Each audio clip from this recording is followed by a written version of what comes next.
ఒక ఇద్దరు సహోదరులు ఉన్నారంట. ఇంట్లో వాళ్ళిద్దరు అనుకున్నారంట, అరే ఈరోజు ఆదివారం కదా, మనం దేవుని సంధికి త్వరగా వెళ్ళిపోదాం అంటే, ఇంకో సహోదరుడు అంటున్నాడు, లేదు లేదు, ఈరోజు ఆదివారం, మనకి ముక్కలేందే ముద్ద దిగదు కనుక చేపలు పట్టుకోవడానికి వెళ్దాం అన్నాడంట. ఈ సహోదరుడికి మనం దేవుని మందిరం చూసుకొని తర్వాత ఏం చేయొచ్చు, చేపలు పట్టుకోవడానికి వెళ్ళొచ్చు అని అంటూ, సరే నువ్వు దేవుని మందిరానికి వెళ్తే వెళ్ళు, కానీ నేను చేపలు పట్టుకోవడానికి వెళ్ళిపోతానని చేపలు పట్టడానికి ఒక సహోదరుడు వెళ్ళిపోయాడు. ఒక సహోదరుడు దేవుని మందిరానికి వచ్చాడు.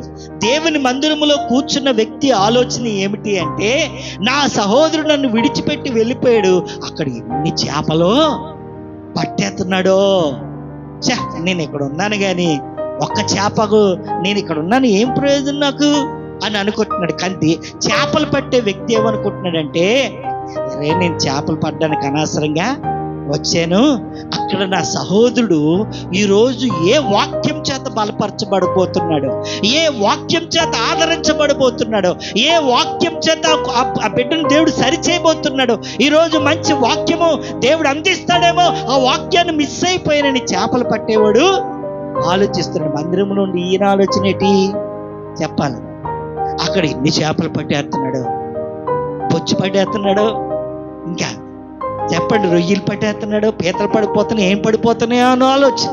మనం కూడా దేవుని సన్నిధికి వస్తాం కానండి, చూడటానికైతే మన బుర్ర పాస్టర్ గారి వైపు ఉంటుంది, కానీ ఇందులో ఉంటుంది చూసారా, ఈ మాత్రము కోట్లు లెక్కెట్టేస్తూ ఉంటాయి, ఎక్కడెక్కడికో తిరిగిపోతూ ఉంటది, ఈ బుర్ర సరిగా కూర్చొనివ్వదు.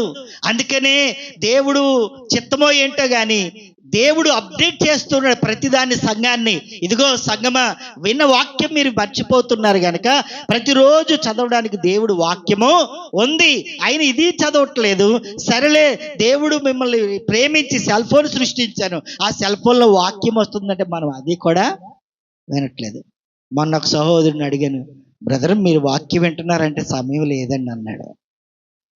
సమయం లేదు కనుకనే ఇప్పుడు గంటల మెసేజ్లు ప్రజలు వెళ్ళలేకపోతున్నారు కనుకనే మళ్ళీ మెసేజ్ల్లో ఏ మెసేజ్లు వచ్చాయి, షార్ట్ మెసేజ్లు, 3 నిమిషాల వరకు ఇంతకుముందు పెట్టారు. ఇప్పుడు బాబు కూడా అలా అన్నారు, డాడీ దాన్ని ఒక సహోదరు మెసేజ్ పెట్టాడు, బ్రదర్ షార్ట్ మెసేజ్ అంటే ఇంకా ఎంత షార్ట్గా ఉంటే అంత మంచిది, నేను ఆలోచిస్తున్నాను ఇంకెంత షార్ట్ చేయాలి, దేవుడిని దీవించగాక అయిపోద్ది. ఎన్ని సెకండ్లు వచ్చింది డాడీ, అయిపోయింది మెసేజ్లు. మనం ఎంతగా దిగజారిపోయామంటే, ఎంత త్వరగా ఫినిష్ చేస్తే ఎంత మెసేజ్ అయిపోతే అంత త్వరగా అయిపోతుంది, అంత మంచిది. దేవుని సన్నిధిలో ఉండి మనం ఇలాంటి ఆలోచనలు కలిగి ఉంటున్నామేమో, దేవుని సన్నిధి నుంచి ఎంత త్వరగా బయటికి వెళ్దామా, ఎన్ని పనులు ఉన్నాయి, ఆదివారం వస్తే ఎన్ని పనులు పెట్టుకుంటున్నాం అనుకో. కానీ ఈ మరియ గురించి పౌలు గారు ఏమన్నా చెప్పండి, బహుగా మీకోసం బహుగా ప్రయాస పడింది మరియ.